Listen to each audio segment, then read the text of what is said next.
যখন কোনো কিছুই ভালো লাগবে না খেতে তখন এই ভর্তাটা ট্রাই করতে পারেন। শিলপাটায় বাটায় ভর্তাটা খেতে এতটাই সুস্বাদু, আমাদের বাসায় ছোট বড় সবাই অনেক পছন্দ করে। আর আপনি যদি স্পাইসি লাভার হয়ে থাকেন তাহলে তো কোনো কথাই নেই। ভর্তাটা বানাতে বেশি কিছু না, শুধুমাত্র শুকনো মরিচ, পেঁয়াজ, রসুন আর সর্ষে তেলের প্রয়োজন। অল্প সময়েই সহজলভ্য কিছু ইনগ্রেডিয়েন্টস দিয়ে ভর্তাটা বানিয়ে নেওয়া যায়। খাওয়ার সময় একটু মজাদার ভর্তা হলেই কিন্তু মন পেট দুটো ভরে ভাত খাওয়া যায়। আজকে বেসিক্যালি দু রকমের ভর্তা করলাম, তার মধ্যে একটা ছিল শুটকি ভর্তা আর একটা হচ্ছে এই ভর্তা। আর কি রেসিপিটা আপনাদের সাথে শেয়ার না করে আর পারলাম না। প্রথমে পেঁয়াজ আর রসুন সরিষার তেলে ভালোভাবে একটু ভেজে নিলাম। এর সাথে রসুনের স্মেল আমার খুব পছন্দ, আর সেটা যদি হয় ভর্তা তাহলে তো কোনো কথাই নেই। পেঁয়াজ আর রসুন দুটো ভাজাই হয়ে গেছে, আর প্রথম দিকে আমি শুকনো মরিচ ভেজে রেখেছিলাম। আর কি হাতের কাছে যখন সব ইনগ্রেডিয়েন্টস রেডি তখন কিন্তু এই ভর্তাটা তৈরি করতে অল্প কিছু সময়ের প্রয়োজন। এখন একটু দ্রুত শুকনো মরিচটা বেটে নিলেই হয়ে যাবে। মরিচ বাটাটা কিন্তু বিশাল বড় একটা ব্যাপার। তো আর কি প্রথমে শুকনো মরিচগুলো ভালোভাবে বেটে নিলাম। আপনারা যে যাই বলেন, শিল পাটায় বাটা ভর্তার যে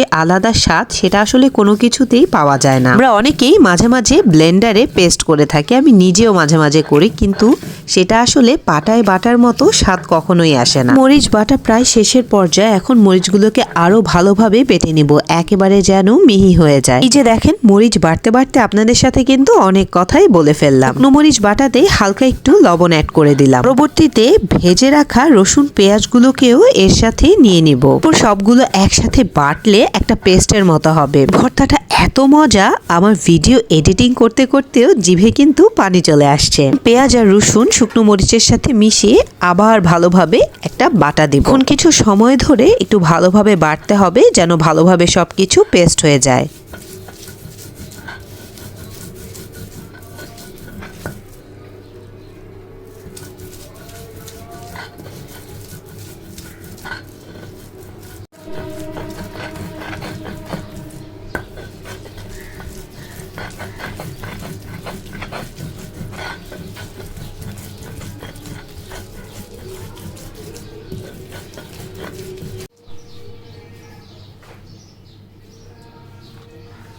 তো এই হলো আজকের ব্লগ। ইনশাল্লাহ দেখা হবে নেক্সট ব্লগে। আল্লাহ হাফেজ।